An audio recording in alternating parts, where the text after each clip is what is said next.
Ora viva, muito boa tarde, caros telespectadores e caros internautas, e sejam bem-vindos ao debate internacional. Este que é o espaço de análise de eventos internacionais que, de certo modo, consubstanciam com aquilo que é a direção global, análise mundial. Hoje, sem fugir à regra, vamos falar um pouco sobre o conflito russo-ucraniano, mas também vamos fugir um pouco para o Brasil para fazer a análise daquilo que é a visita do chanceler alemão ao Brasil.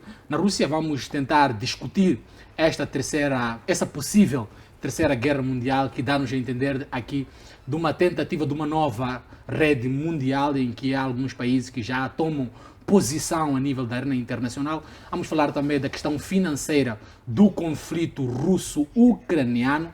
Vamos falar daqui deste posicionamento dos Estados Unidos, em que promete dar financiamento à Rússia mais uma vez, um financiamento em um contexto em que a guerra russo-ucraniana completa daqui a quase sensivelmente uma semana, sensivelmente um ano. Vamos também falar sobre os gastos da esposa do presidente Zelensky, esposa do presidente ucraniano neste caso.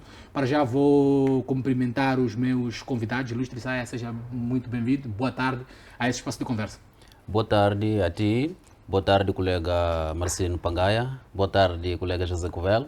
Boa tarde, nossos telespectadores, que todos os sábados ficam atentos para poder acompanhar o nosso debate. Professor Pangai, muito boa tarde, seja bem-vindo a esse espaço de conversa. Boa tarde para si, boa tarde, telespectadores. Vamos poder partilhar aquilo que é a geopolítica internacional. Muito obrigado. Ilustre Covello, muito boa tarde a esse espaço de análise e conversa sobre aquilo que é a interação global. Boa tarde, Arnaldo Salvado. Boa tarde ao colega espanhol. E saudar também o telespectador que nos acompanha. E obrigado por cá me terem e espero fazer uma boa participação. Muito obrigado. É desta que iniciamos exatamente o nosso programa para falar do conflito russo-ucraniano, mais ainda sobre esta parte financeira deste conflito que completa daqui a uma semana cerca de um ano, sem diretriz, sem percebermos se vai além ou termina, mas é um contexto bastante complicado para a geopolítica internacional. Sai nesse exatamente consigo. Conflito quase a completar um ano, já tomando-se o Ocidente dando mais-valia, de certo modo, à Ucrânia, vitória à Ucrânia, pese embora aquilo que é interação internacional mostra-nos uma outra tendência. Se temos de um lado a Rússia, a Ucrânia a ter mais-valia neste conflito, mas ainda temos o Ocidente a fazer grandes financiamentos. Como é que um conflito que já tem um grupo vitorioso, neste caso a Ucrânia, ainda continua a ter grandes financiamentos provenientes do Ocidente? Bom, primeiro é preciso olharmos a questão histórica entre Estados Unidos e a Rússia, que porque quando falamos da Rússia estamos a falar daquele país que herdou muita tecnologia da União das Repúblicas Socialistas Soviéticas, herdou a dívida da URSS. E na verdade os dois estados desde há muito tempo têm sido rivais por causa das suas ideologias. Agora, o mundo ocidental, com a direção dos Estados Unidos, tem vindo a dar muito apoio à Ucrânia de uma forma incansável, porque existe, na verdade, um esforço enorme de a Rússia não ser vitorioso nesta guerra. Mas há um dado muito importante. Brevemente, já vai completar um ano aquela guerra, mas acontece que a Rússia ainda não recebeu ajuda de outros estados, mas está a conseguir ainda se manter e continuar a combater lá na Ucrânia. Bom, na verdade essa ajuda dos Estados Unidos está a trazer, está para vincar as ideias, neste caso do grande proponente do estudo da paz, Johan Galtung, quando fala de intervalo, quando diz que não, no mundo na verdade não existe uma paz efetiva. O que existe são intervalos de uma guerra. Por quê? Pode haver uma paz, mas a um dado momento pode eclodir uma guerra. Então, na verdade, estamos diante de um sistema internacional anárquico, arena de luta pelo poder e influência, porque na verdade essas guerras acabam acontecendo porque os estados querem criar influência e dominar o mundo. Então, olha sob esta perspectiva, mas no seu crer, esta vitória que é atribuída à Ucrânia, verídica? Na verdade, eu vejo isso como uma falácia, porque quando falamos da vitória, estamos a falar de alguém que consegue conquistar uma certa coisa. Exato. Mas o que está a acontecer na Ucrânia, a Rússia está a anexar os territórios, neste caso da Ucrânia. Aí já prevalece também a teoria do poder perceptível, que é a capacidade que um Estado tem de atacar e dominar. Então a Rússia está a fazer isso. A Ucrânia praticamente está sendo vítima do mundo ocidental, porque na verdade, se formos a observar bem aquele cenário, aquilo não é uma guerra entre Rússia e Ucrânia, é uma guerra entre Rússia e a NATO. O que está a acontecer neste momento é uma guerra por procuração. Está-se a usar o território ucraniano e alguns militares ucranianos Como um teatro operacional da guerra. Luís de Covello vê nos mesmos olhos esta posição do SAE quando aponta a Ucrânia como teatro operacional deste conflito entre a Rússia e a NATO. É um contexto em que o Ocidente, de forma insistente, coloca a Ucrânia em uma posição de vitória neste conflito que já perdura quase de um ano. Pronto, já nós não precisamos nos alongar muito. Ainda esta semana, quando da medida de enviar os carros de combate, né, os vulgos tanques, para a Ucrânia, a ministra da Defesa, a nova ministra da Defesa da Alemanha, a senhora Sandra Baerbock, em um discurso que está a fazer ao Parlamento, ela, a dada altura, disse que os países da NATO não se deveriam apontar o dedo um ao outro, porque naquela altura que havia dificuldade para se tomar a decisão de se enviarem os tanques, os Leopardos 2, de fabrico alemão, porque eles não estavam em guerra um com o outro, mas que sim, neste caso, a NATO estava em guerra contra a Rússia. Então, nós sabemos que é uma declaração. Temos ouvido várias declarações do secretário da NATO, o Sr. Jens Stoltenberg, que várias vezes tem dito que uma derrota da Ucrânia seria uma derrota muito grande para a NATO e que não poderia dar-se ao luxo de perder. Então, nós vamos ver que eles estão com todos os cavalos de guerra colocados neste conflito. Eu há pouco tempo via, acho que foi no dia de ontem, uma reportagem acho que de novembro, em que o Joe Biden dizia que era inconcebível a ideia de mandar tanques, e mandar aviões e mandar carros de combate para a Ucrânia, porque isto era igual à Terceira Guerra Mundial. Mas o mesmo Joe Biden agora acaba de aprovar os tanques ligeiros, os Bradleys 2, acabam de aprovar agora o M1 Abrams, e também agora os mísseis de 150 alcance de 150 km dos Atacams, que a dada altura até podem chegar àquela região da fronteira de Novgorod, aquelas cidades que estão ali próximas. Então, nós podemos ver que quem está com todos os chips na mesa, neste caso, é de facto a Ucrânia. É de facto o Ocidente que está a pôr lá e que não quer perder. Isto é resultado de quê? É resultado dos avanços que a Rússia vem fazendo no teatro militar nas últimas semanas, na frente de Zaporizhia, onde tem ali, acho que Nifkevkaya, que acaba de conquistar, mas também que conquistou Soledar, e está, neste caso, a tentar fazer uma manobra de tentar cercar o exército ucraniano na região de Bakhmut, onde estão lá as forças do grupo Wagner a correr, e em várias cidades ali circunvizinhas, em 3 ofensivas que a Rússia está a fazer. E a Rússia agora anunciou, além dos 320 mil mobilizados que ainda não chegaram à frente, já chegou uma parte, que anunciou agora também uma mobilização adicional de 200 mil homens. Então, estes avanços que a Rússia está a ter, e face às percas que a Ucrânia teve, porque a Ucrânia é uma das razões que fez com que a Ucrânia não continuasse, por exemplo, na frente de Kherson, depois da Rússia retirar-se, a avançar.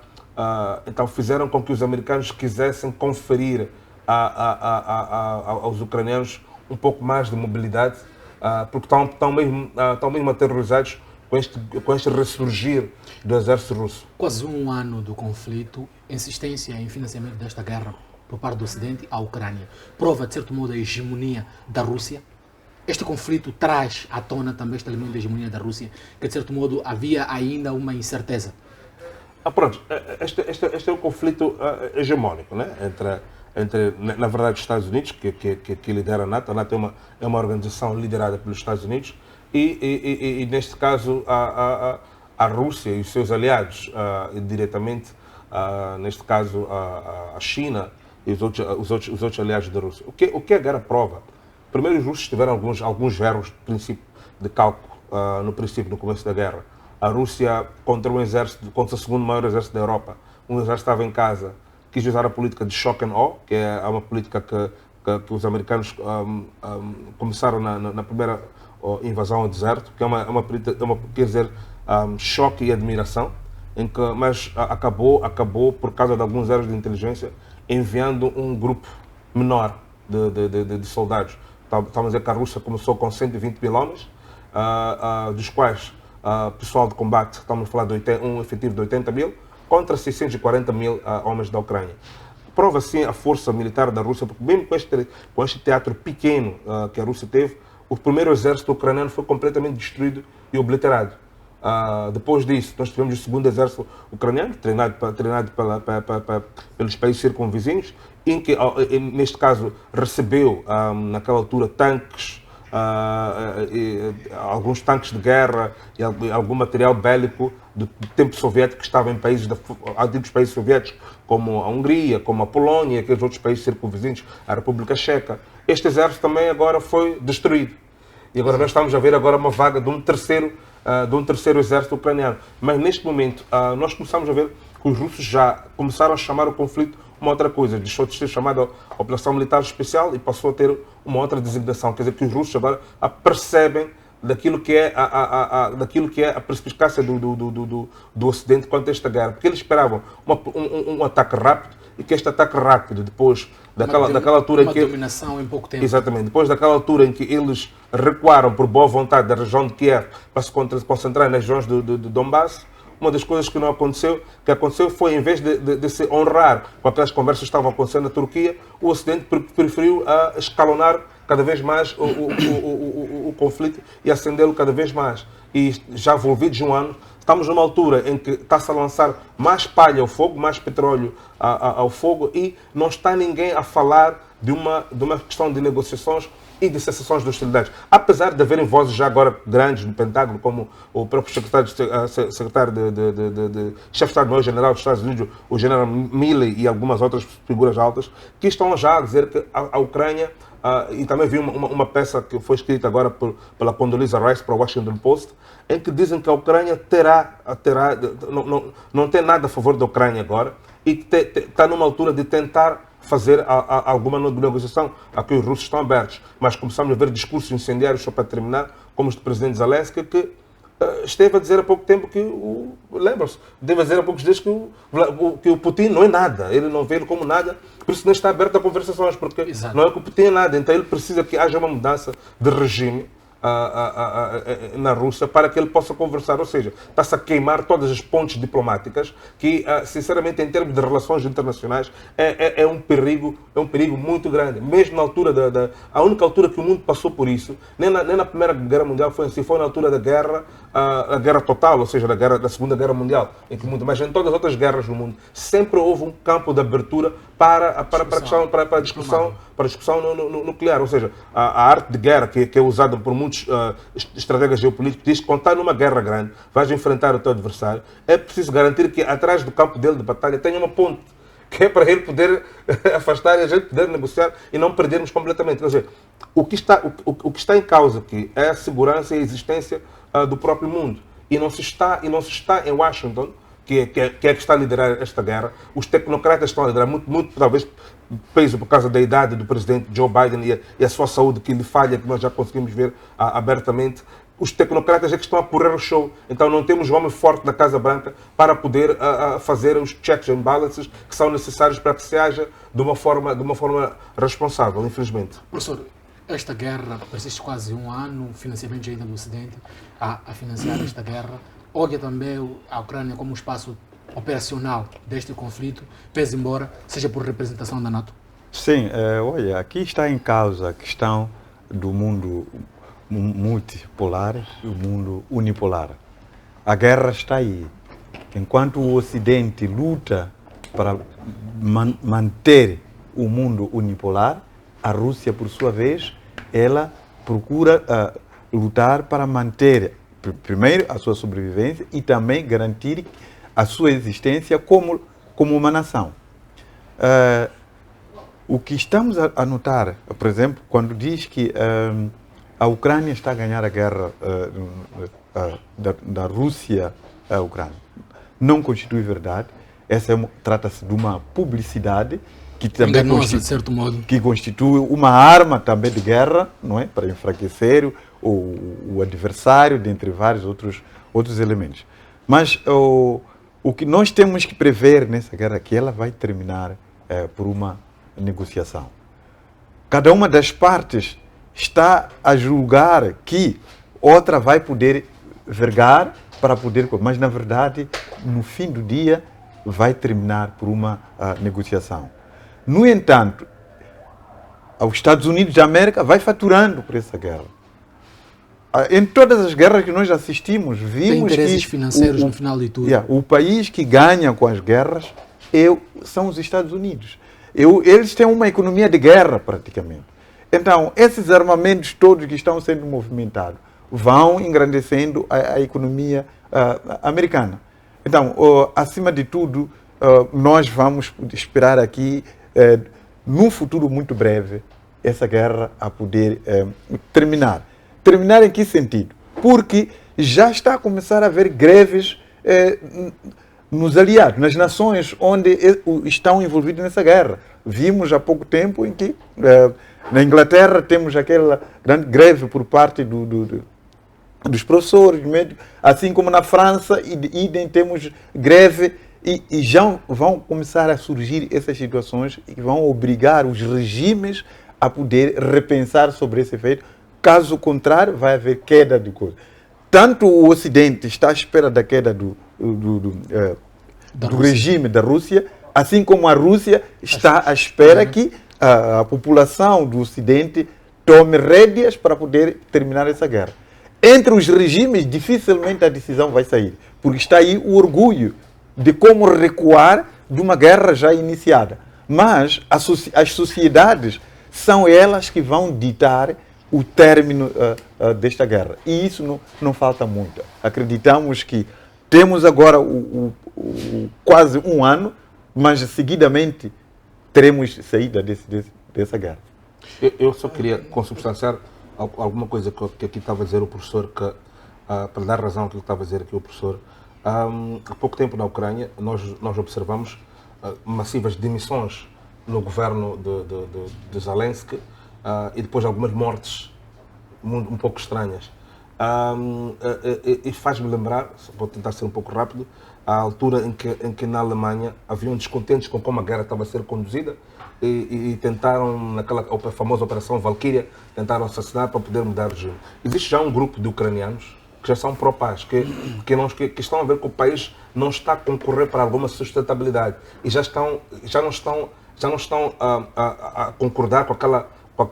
Mas olha para uma recuperação da Ucrânia depois deste conflito. A recuperação sempre vai acontecer com aquilo que restar da Ucrânia, mas uma Ucrânia muito fragilizada, olhando o conflito, está a acumular dívidas. Esses financiamentos estão a ocorrer, exatamente. Não é ao todo uma oferta, mas sim financiamentos que, de certo modo, num dia terão de ser pagos. De facto. É por isso que algumas das elites ucranianas já estavam contra o presidente Zelensky e vai ver que essas demissões, essas mortes, aconteceram logo de seguida quando houve uma reunião secreta, em que a CNN publicou, em que esteve lá o William Burns, que é o diretor da CIA, e teve um encontro secreto com Zelensky. Depois daquele encontro, acredito que ele trouxe nomes de pessoas que estão a tentar fazer uma espécie de um complô para poder reconduzir aquilo que são os destinos da nação, para poder ter algum campo de alguma negociação, porque esta questão de guerra total, como disse, vai deixar o país completamente destruído e completamente atrasado.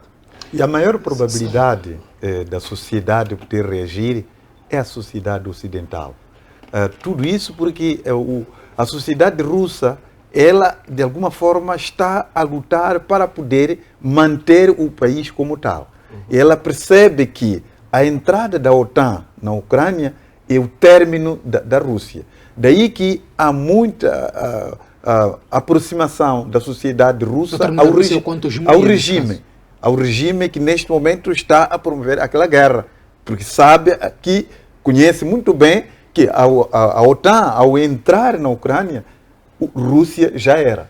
Daí que a população russa está agarrada ao seu regime, diferentemente da população ocidental, que neste momento ela pura simplesmente está a somar derrotas no concernente à questão da economia, no concernente de vários outros elementos que, em face da crise energética que está a assolar o Ocidente. Então, muitas pessoas não estão a ver a razão daquele sofrimento. E é isso que vai fazer com que a sociedade ocidental ela se rebele e faça cair aquele sistema para que termine essa guerra. Este conflito tem quase um ano, mas já sentimos, de certo modo, aliados. Temos de um lado o Ocidente, que é um complexo de países, mas também temos a Rússia a se associar a alguns países, como é o caso da China. Vimos há pouco tempo atrás a África do Sul também a se unir ou a dar indícios desta união à Rússia. Estamos a formar alianças que, de certo modo, podem originar uma terceira guerra mundial? Na verdade, não existe uma possibilidade da terceira guerra mundial. Porque mesmo as grandes potências que estão neste momento a financiar a Ucrânia, ajudar a Ucrânia em todas as dimensões para continuar a lutar com a Rússia, estão cientes de que não querem entrar numa guerra. O que está a acontecer neste momento e também há um dado muito importante, porque o que está a acontecer na Ucrânia, durante muito tempo, alguns estados não estavam a testar o seu armamento. E neste momento encontraram uma oportunidade, um espaço para poder testar as suas armas. E as alianças, na verdade, funcionam na base de interesses. Se esses estados estão a criar uma aliança que é benéfica para a sobrevivência dos seus interesses nacionais, é algo muito bom. A Rússia tem os seus aliados, os Estados Unidos têm os seus aliados. E isso, na verdade, é muito bom quando se trata da preservação dos interesses nacionais de cada estado. Vou exatamente a ti.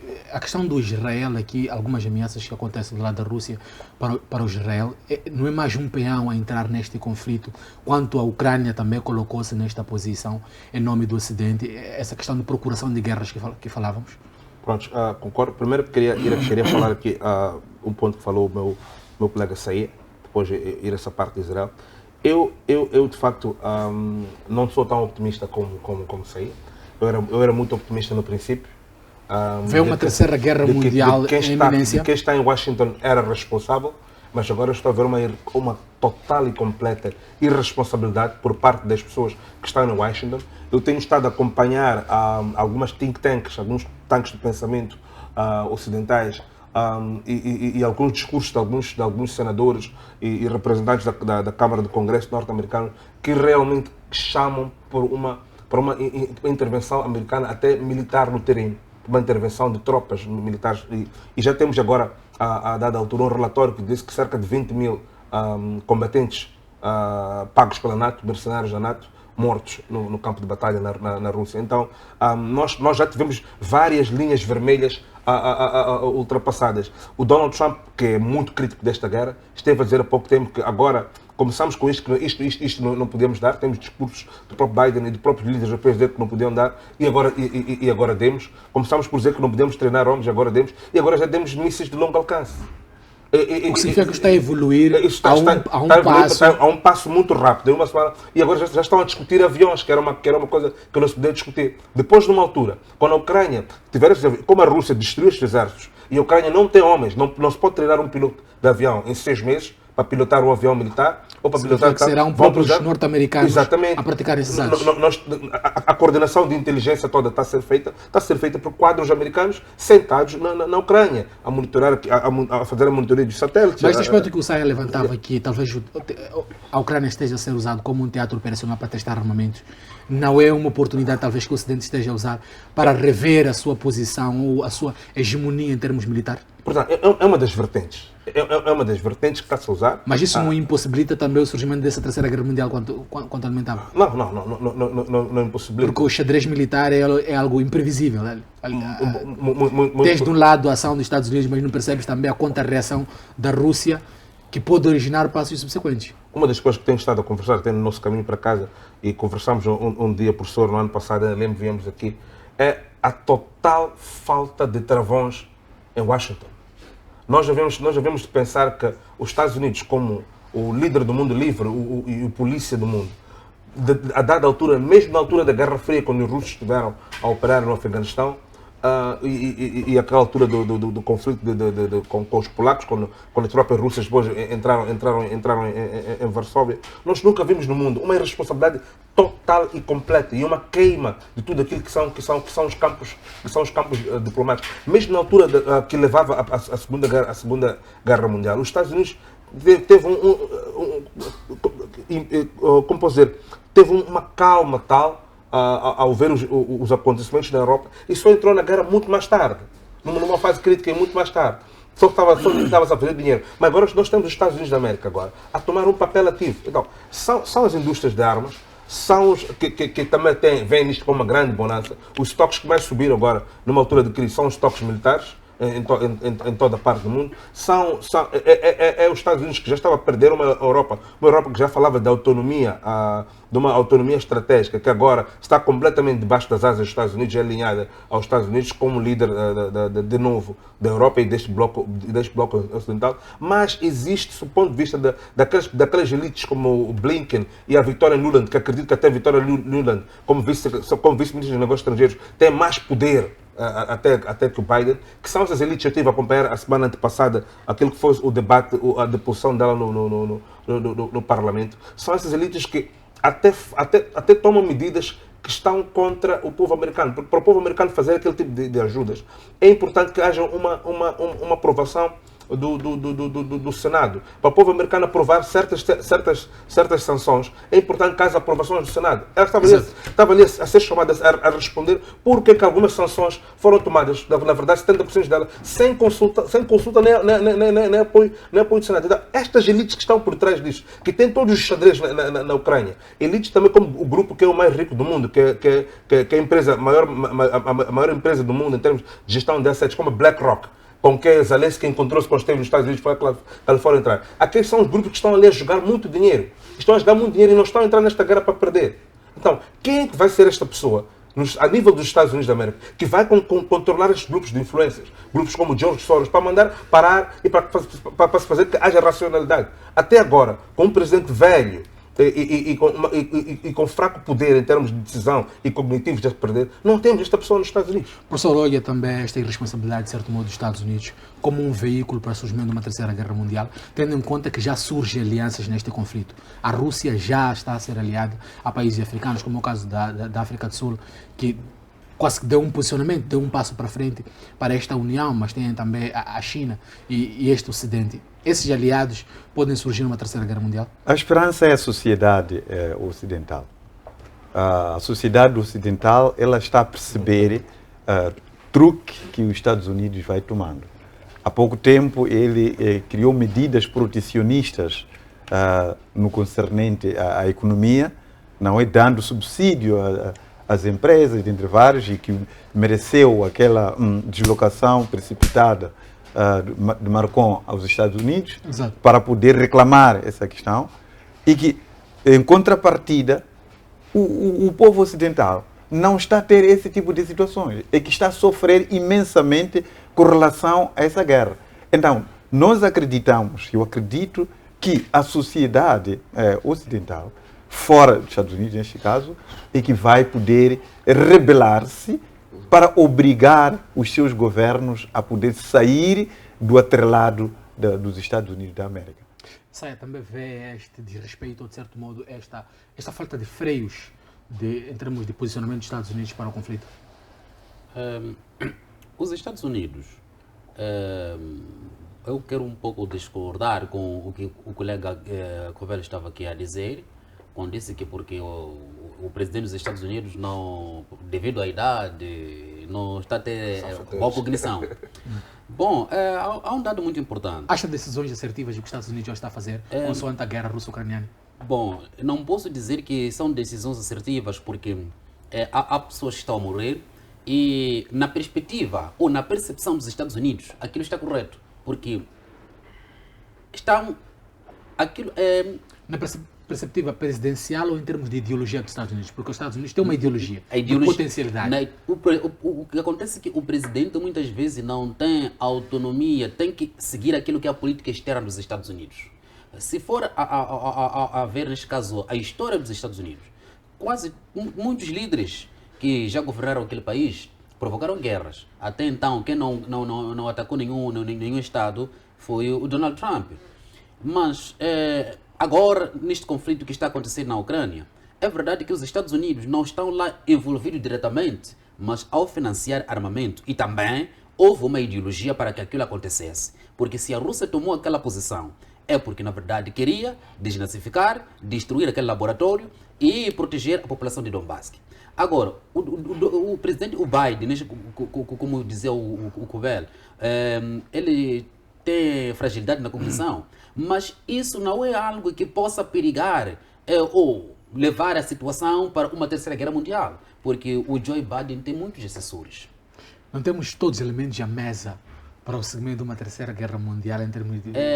O mundo ocidental ainda carrega na memória os fragmentos da Segunda Guerra Mundial. Portanto, eles podem fazer de tudo, mas vão evitar uma terceira guerra mundial. Também a população já não quer uma guerra. A população da Europa já não quer guerra.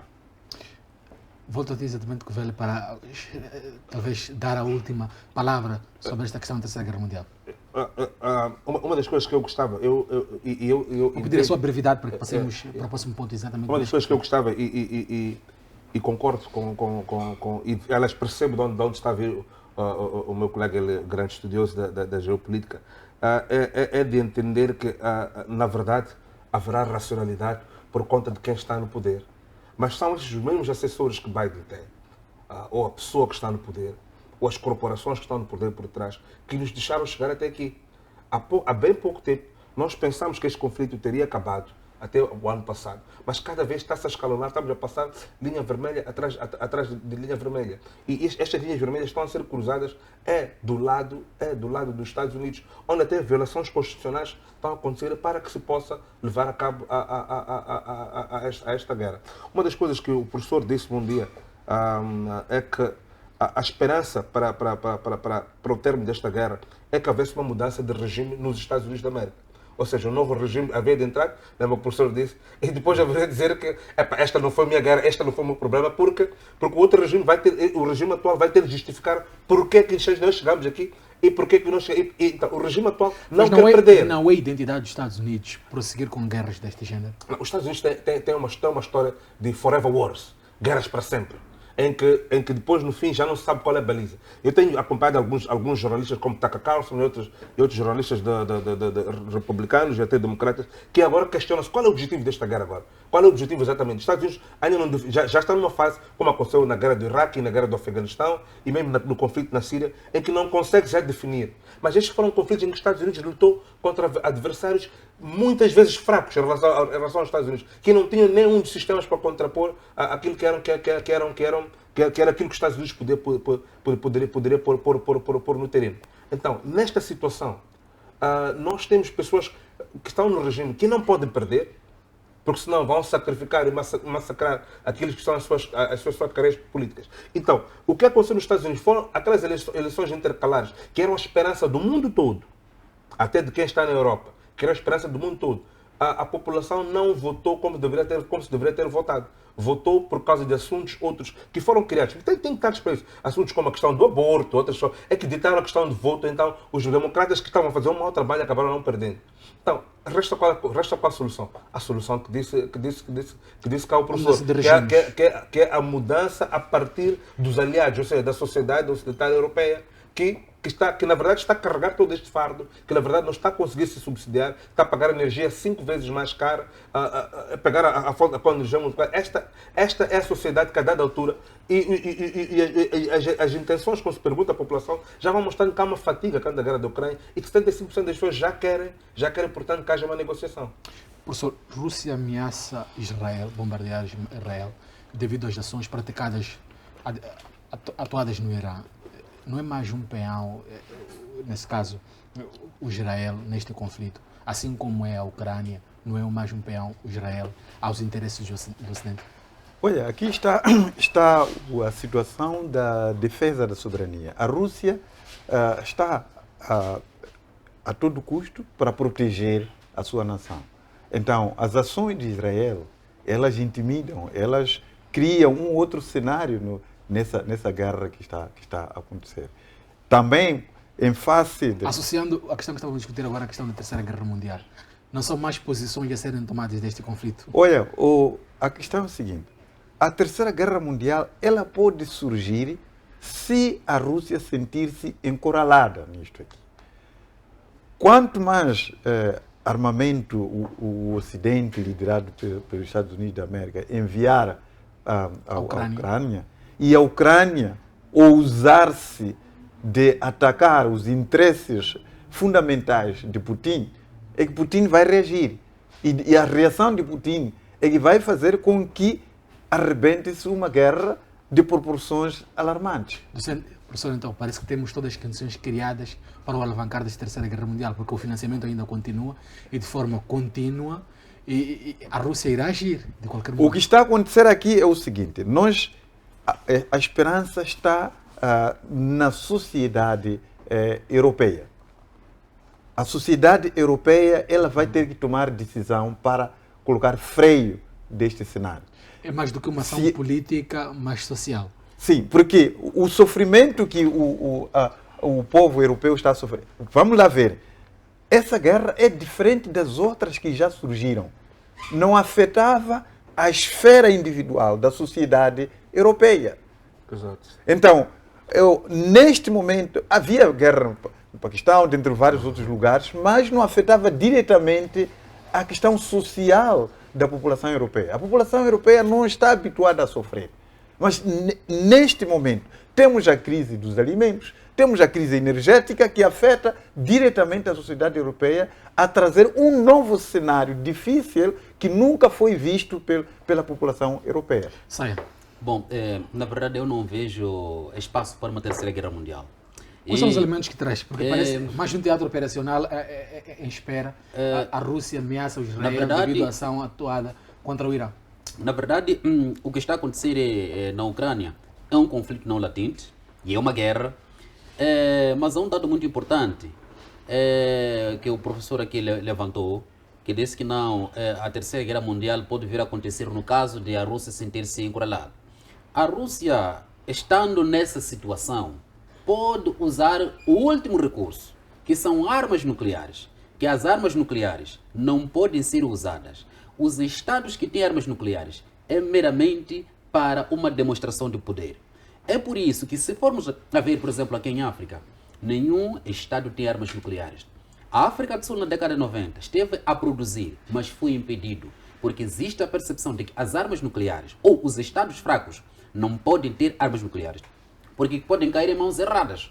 Aqui em África ainda verifica-se situações de golpe de Estado. Podem querer usar armas nucleares. Ainda não há uma estabilidade suficiente. Não existe. E mesmo na própria Europa, que existe uma estabilidade, uma democracia consolidada, não se pode usar armas nucleares, porque é mesmo para uma dissuasão, uma clara demonstração de poder. Agora, a Rússia, numa situação de aflição, pode usar armas nucleares estratégicas, que na verdade não podem afetar todo o território europeu, mas atacar, neste caso, afetar a região da Ucrânia. Mas isso não é um perigo para o surgimento da própria Terceira Guerra Mundial? Essa hegemonia, não há esse potencial não há elementos para uma Terceira Guerra Mundial. Porque se formos a ver... Quais poderiam ser os elementos agora para apontarmos uma Terceira Guerra Mundial? Primeiro, qual é o espaço geopolítico que acha que poderia premeditar, no atual contexto da guerra russo-ucraniana, uma Terceira Guerra Mundial? Há uma coisa que temos que perceber. Quando falamos da Rússia, estamos a falar de um Estado, o único Estado a nível do sistema internacional que consegue equilibrar o poder. Se a Rússia não tivesse a capacidade que tem, com certeza, a NATO, por mais que a Ucrânia não seja membro da NATO, a NATO já teria invadido a Rússia. Mas sabe que não pode o fazer porque é o único Estado que consegue equilibrar o poder. E os outros Estados europeus também estão cientes de que não podem se meter com a Rússia porque é um verdadeiro monstro.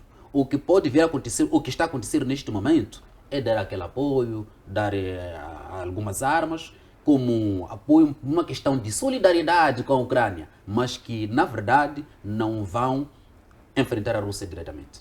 Não acha que os Estados Unidos, nesse momento, está a financiar esta guerra porque tem interesses contra a Rússia? Primeiro, a economia norte-americana funciona na base da especulação. Os Estados Unidos produzem armas, precisam de vender armamento, precisam de entulhar a Ucrânia de dívidas para, no futuro, a Ucrânia se sentir sufocada. É assim como funciona a economia norte-americana. Covelho, vamos passar para o próximo tema. Vamos falar agora sobre o Brasil. Vamos ao Brasil. O novo presidente do Brasil parece estar a procurar aliados, ou estar a potencializar os seus aliados depois daquilo que aconteceu no início do seu mandato, os ataques ao Capitólio, mas também à própria casa do presidente. Vai primeiro à Argentina e agora está a receber o chanceler alemão. Pode ser uma nova mudança, uma nova reviravolta para o Brasil. Esta nova tendência ou talvez caminho do Brasil nas relações internacionais. No quadro nacional, eu acredito que as visitas que teve na região não vão criar consensos em casa, mas que na altura é importante para o presidente Lula da Silva tentar criar consensos não só presente dos brasileiros que o elegeram. Ele disse isso muito bem no seu discurso e acredito, conhecendo aquilo que foram os anos que o Brasil teve Lula no poder, que ele vai fazer tudo para tentar criar este consenso, numa altura que o Brasil encontra-se completamente dividido.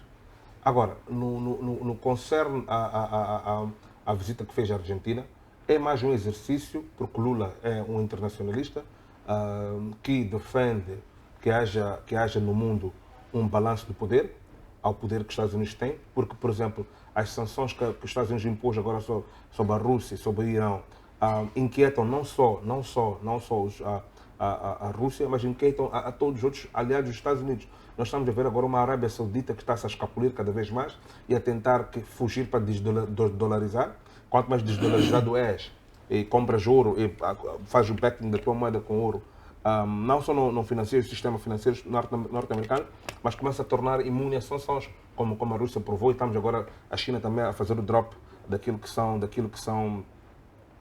como posso dizer, daquilo que são os estoques norte-americanos. Então, quando vai-se para a Argentina, nós sabemos que a Argentina agora é um candidato muito forte a entrar no bloco dos BRICS e que os BRICS está a tentar uma alternativa para criar uma economia paralela que não possa ser abusado do poder das sanções como os Estados Unidos têm vindo a estar a fazer. Então, esta foi a primeira coisa e não só no quadro daquilo que é a organização Mercosul, a Argentina é o parceiro vizinho mais importante que Lula da Silva tem, que o Brasil tem. Então, o Brasil é o país mais importante da América Latina e o mais importante do bloco Mercosul, então era importante fazer isto. Agora, a visita de Scholz era um dar de sinal que voltamos ao poder ou voltamos às relações internacionais com a vizinhança? Porque parece que essas relações haviam sido minimamente rompidas naquilo que era a governação Bolsonaro. Sim. Então é importante angariar isso e também para tentar puxar para aquilo que é a agenda maior que falei antes, que é a agenda BRICS.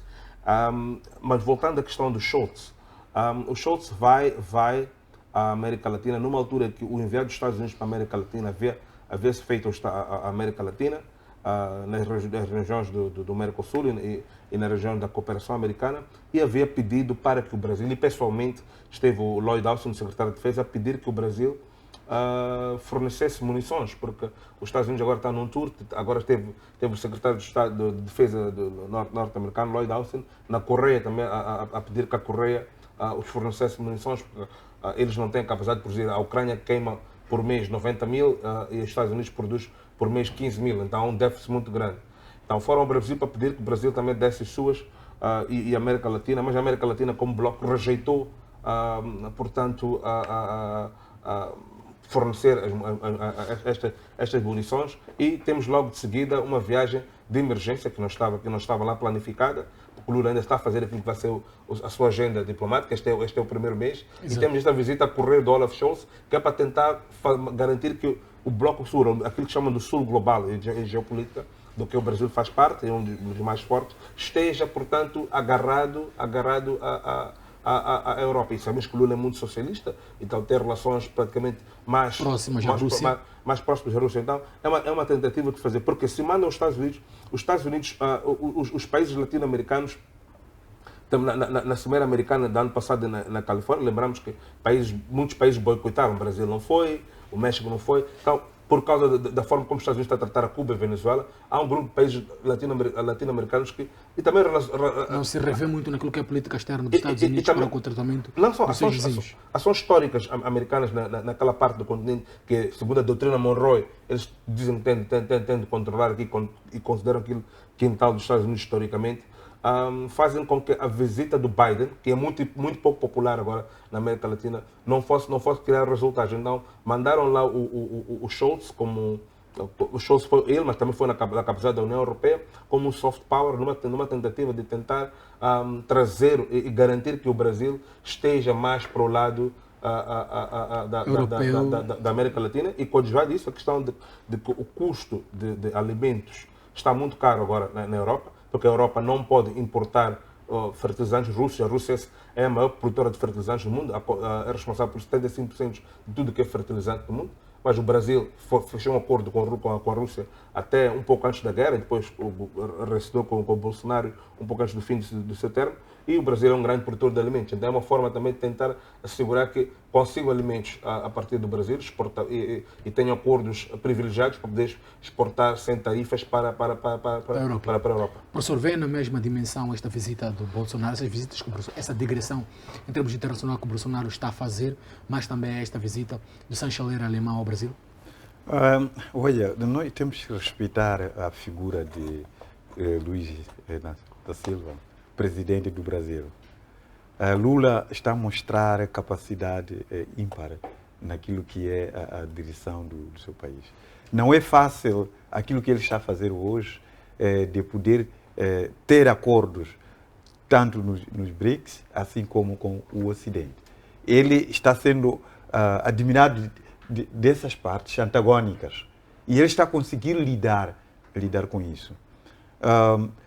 Acredito que o Lula da Silva, ao manter essa linha, ele vai ter muita popularidade e vai conseguir trazer muitos benefícios para o povo brasileiro. Mas, no entanto, dentro do Brasil, ele está a sofrer muita perseguição por parte tanto daqueles dos bolsonaristas. Apoiantes do Bolsonaro. Sim, então, ele vai ter que ter muito cuidado nos passos que beneficiam a sociedade para ele dar, porque aquilo está a ofender aos apoiantes do Bolsonaro, os liberais. Mesmo em termos de política externa, parece que haver uma divergência entre a política externa do Bolsonaro e do Lula. Estando em desvantagem, sobretudo, no concernente ao Senado, por causa do número de deputados que o PT conseguiu e através daquela aliança também que lhe põe, de certa maneira, seguro, mas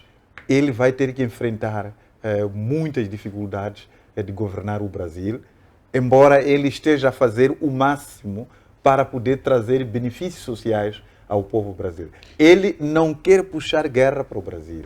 Ele está a fazer tudo por tudo para criar condições sociais, melhores condições sociais ao povo brasileiro. Mas estas visitas, por exemplo, do chanceler alemão, de certo modo não contribuem para a tomada de uma decisão ou escolha de um lado do Brasil? Eu não vejo Lula da Silva declinar, por exemplo, dos BRICS. Apesar de todo esse processo que o Ocidente está a tentar, não acredito que Lula da Silva, em algum momento, deite fora os BRICS.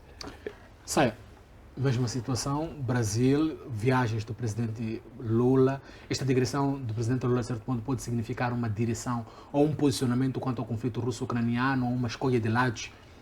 Bom, Lula já disse abertamente que o Brasil não vai mandar armamentos para a Ucrânia.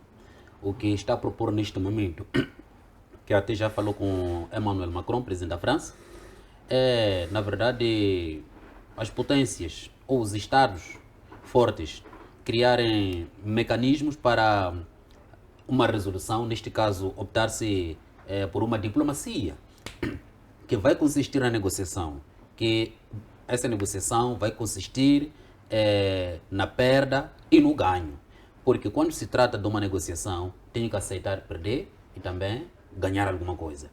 E neste momento, Lula da Silva, ao se abrir com os demais países do sistema internacional, está a ser um grande diplomata. Agora, estamos aqui a falar do chanceler alemão que visitou o Brasil. Quando falamos da União Europeia, sem 12 Estados, França e Alemanha, praticamente a União Europeia não existe, porque a França responde na área da segurança e a Alemanha responde na área econômica. E neste momento, se o chanceler alemão está a visitar o Brasil, é porque tem interesses e que esses interesses podem fazer com que desenvolva, neste caso, a Alemanha e a própria União Europeia. E é um ganho também para o Brasil, porque está a criar uma imagem da abertura que também pode fazer investimentos dentro da União Europeia. Não vejo como uma tomada de decisão ou escolha de lados? Não vejo como uma escolha de lado, porque até Lula já disse abertamente que não vai mandar armamento para a Ucrânia. Covelho, não existem lados para a questão do Brasil? Não existem lados enquanto o PT e o presidente Lula da Silva tiverem no poder. Eles e o grupo de Estados latino-americanos fizeram uma declaração unânime, forte, e não só, além disto, a quando das sanções, também o Brasil antes com Bolsonaro e o Brasil agora com Lula também que reafirmou que não vão impor as sanções. Primeiro porque as sanções não são sanções, ou seja, levadas a cabo ou implementadas pelas Nações Unidas, que são sanções internacionais, são reconhecidas, mas são sanções unilaterais levadas a cabo pelo Ocidente, porque quando foram para as Nações Unidas, os países abstiveram-se, então não houve como passar aquelas resoluções. Então, se o Lula tomou a mesma medida, eu creio que a política do Lula é muito firme, de que ele não vai voltar para trás e voltar a dar e começar a fazer parte da guerra. Como seja, o Lula deixou bem, como disse aqui o meu colega Saia, o Lula deixou bem claro que ele não quer que o Brasil faça parte da guerra. Ele quer que o Brasil faça parte de uma resolução do conflito. Muito obrigado, Covelho. Professor, vou pedir os seus pontos finais desses temas que, de certo modo, abordamos aqui durante esse espaço de tempo, de sensivelmente 1 hora. Não, vamos apoiar o mundo multipolar. Essa guerra termine, mas que tenhamos um mundo multipolar. Obrigado. Saia, vou pedir os seus pontos finais no que diz respeito aos temas que aqui abordamos durante esse espaço de sensivelmente quase 1 hora. Bom, o Volodymyr Zelensky precisa de assumir uma nova roupagem como estadista, porque neste momento o povo ucraniano está a sofrer e ele está bem. Até, se não estiver equivocado, dia 19 de dezembro do ano passado, a esposa foi fazer compras milionárias na França, quando o povo está a sofrer. Por quê? Onde apanha tanto dinheiro? Porque quando há uma guerra, o dinheiro não se justifica e provavelmente pode estar a tirar proveito disso. Covelho, pontos finais desta guerra? Uma pergunta que eu não respondi, eu gostava de muito rapidamente querer responder. Vou dar esta oportunidade, um minuto apenas. Que é a questão de Israel. Israel, portanto, não tinha gato nesta luta, não estava dentro desta luta, e agora os Estados Unidos aliciaram Israel, creio eu que, para poder resolver um assunto que tem, que é Irão, e que sabiam que, ao mesmo tempo, isto seria um jogo de xadrez, que havia de eliminar dois dados ao mesmo tempo, que aquela fábrica de munições beneficiava a Rússia e, portanto, Israel é um aliado da Rússia na Síria, por isso que Israel recusa-se a mandar armamento ou a condenar abertamente a Rússia, mesmo este novo primeiro-ministro veio dizer isto, e com isto foi uma jogada de mestre para tentar pôr Israel e Rússia em quadros antagónicos e Israel começar também a fazer parte de quem fornece estratégia militar e também armamento para o outro lado. Então é dizer isso e dizer aos telespectadores lá em casa que procurem fontes de notícia alternativa, não se fiquem pelos canais habituais, que vão fazer um trabalho vergonhoso, um trabalho propagandístico e que, portanto, vamos orar para que haja racionalidade por conta de quem está a beneficiar desta guerra, para que ela possa cessar o muito mais rápido possível. Muito obrigado, Covelli, muito obrigado, professor, muito obrigado, Saia. Agradecer também a ti, caro telespectador, que durante esse espaço, sensivelmente uma hora, esteve aqui conosco a fazer análise sobre aquilo que é a geopolítica internacional, com maior incisão ao conflito russo-ucraniano, mas também aquilo que é a estratégia internacional do Brasil quanto às relações públicas. Este foi o debate internacional. Sábado sim, nos cruzamos na mesma estação.